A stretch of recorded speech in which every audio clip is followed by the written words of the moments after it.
Hey guys, I'm Vanessa Marquez and this is my critical assignment presentation. I want to start off by introducing my client. His name is Tyler.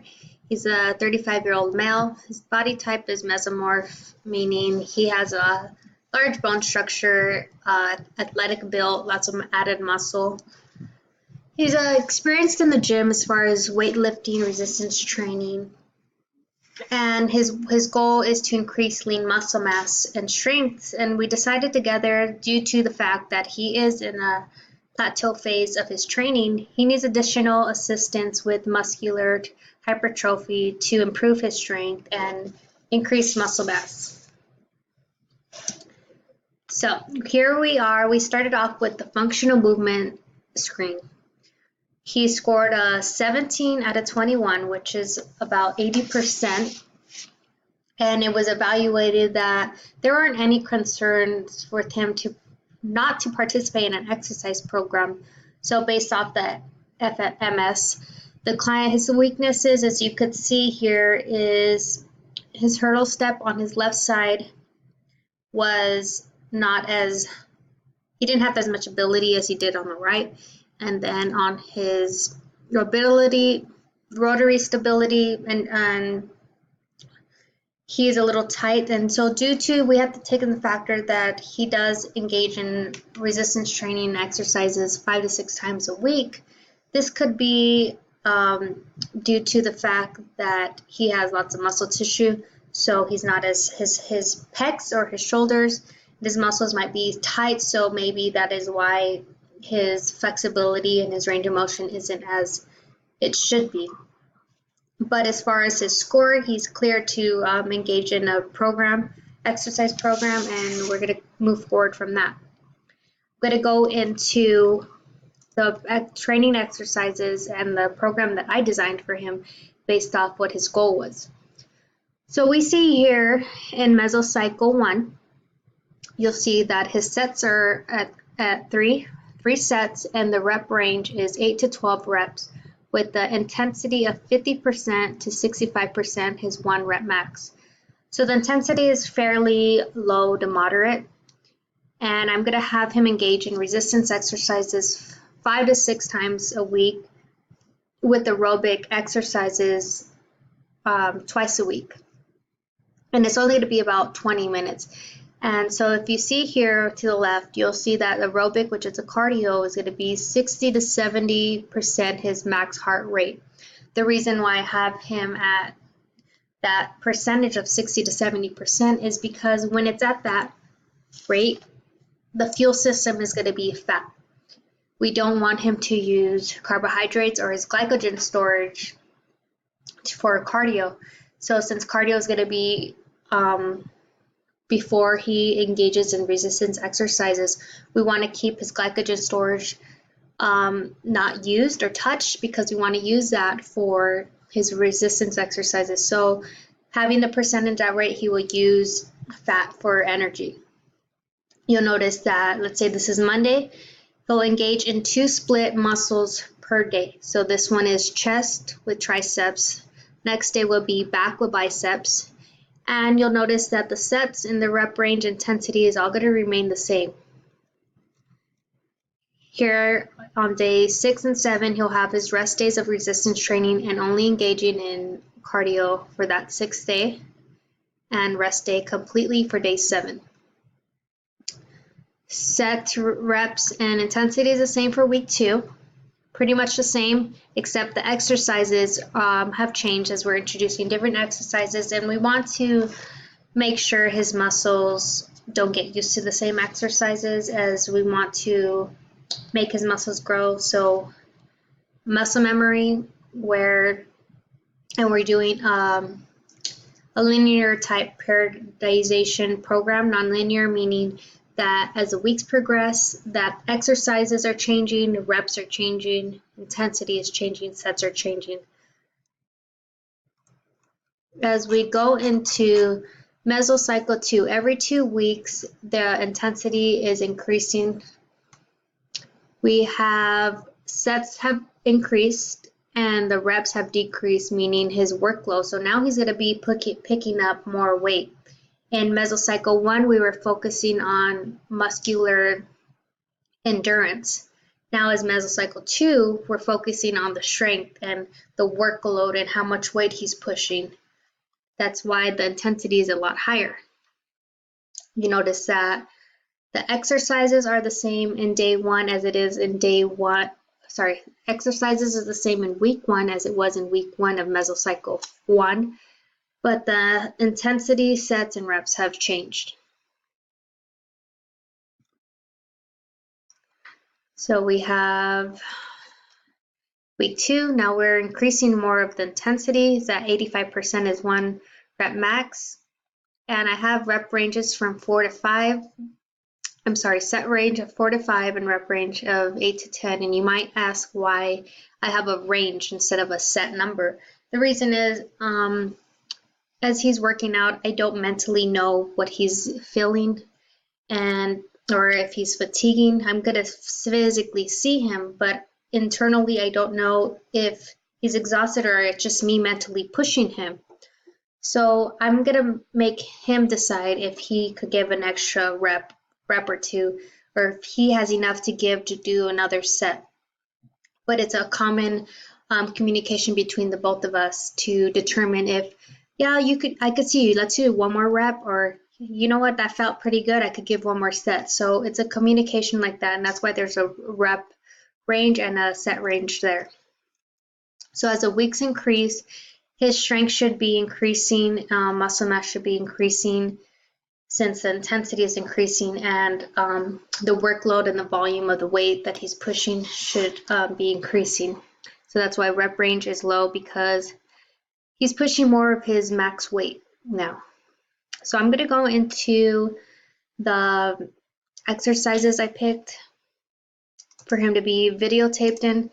We have a barbell squat and the dumbbell shoulder press.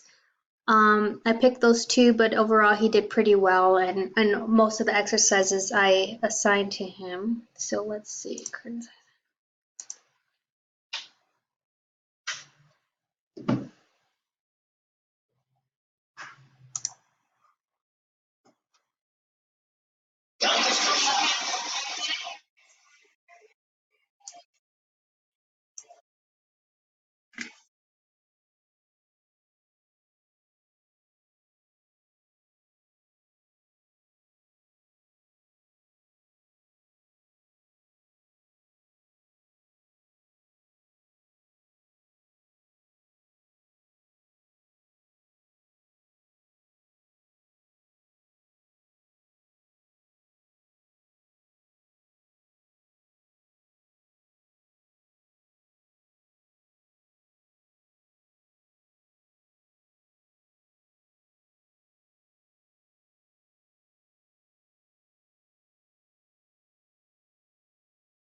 Okay, so those are the two exercises we worked on. So as far as application and improvements, what I've learned from this course is that every program is different. There's not going to be one program that's the same, and it should be available and utilized for everyone.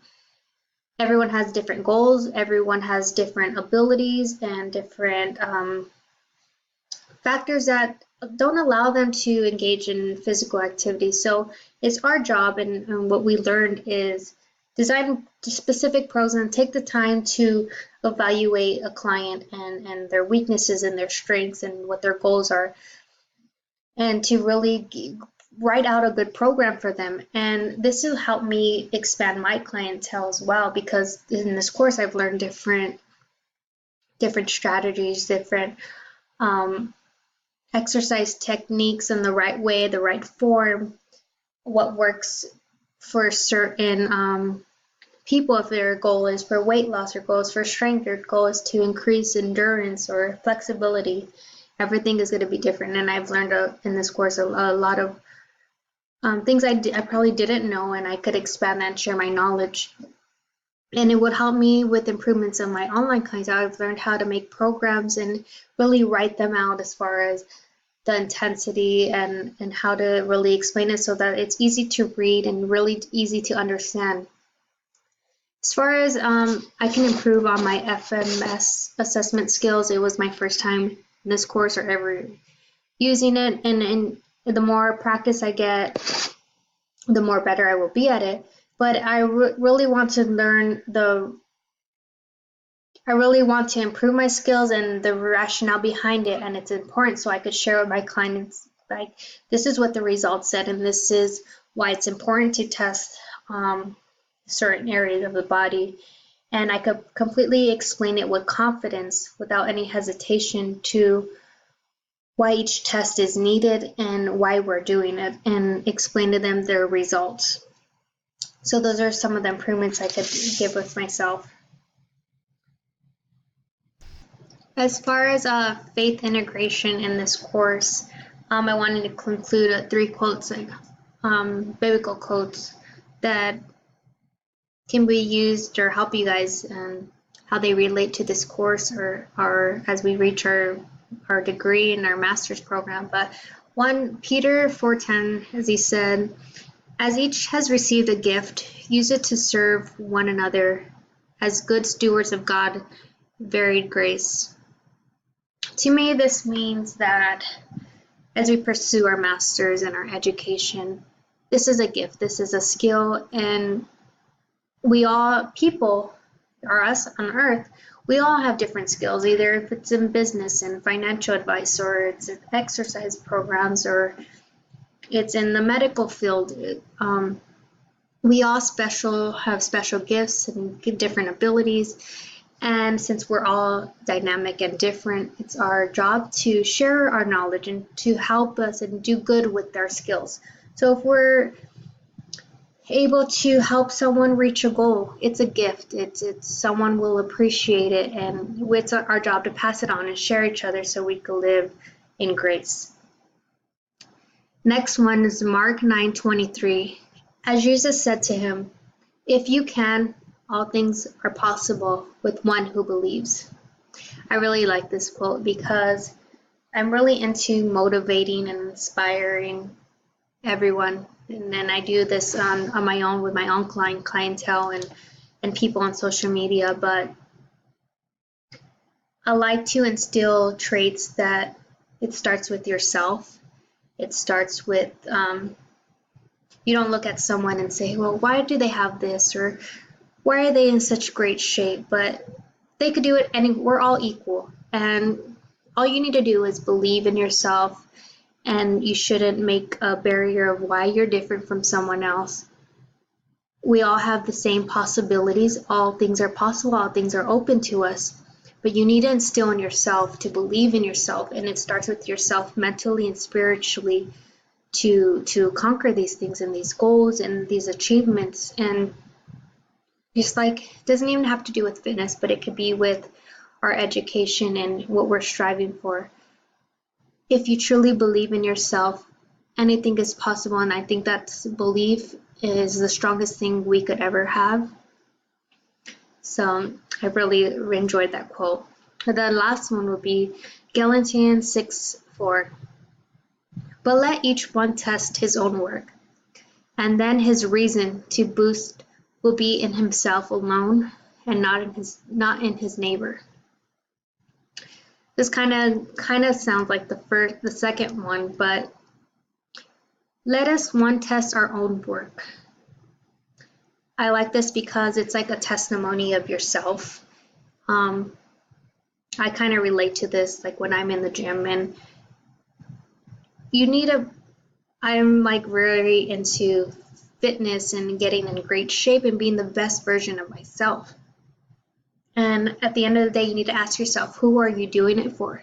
You doing it for external looks and for other people to admire, or are you doing it for yourself physically and mentally and spiritually? So you have nothing to prove to other people but yourself, and yourself should be the biggest challenger and motivation you could give yourself. So be proud of yourself, be proud of your work, and be proud of all your achievements. Don't do it for other people. Do it because you want to do it. Do it because you believe in yourself. Do it because it's possible. So all these quotes do and biblical sayings do all go hand in hand. And I really enjoyed this course, and I've learned a lot, and I think it all went hand in hand and how it flowed, and it was a great learning experience for me, and it will really help me in my future in reaching my goals and making not only my goals, but I could share on with other people and help them reach their goals as well. So thank you guys, and have a good luck to the rest of as we reach forward closer to obtaining our degrees. God bless.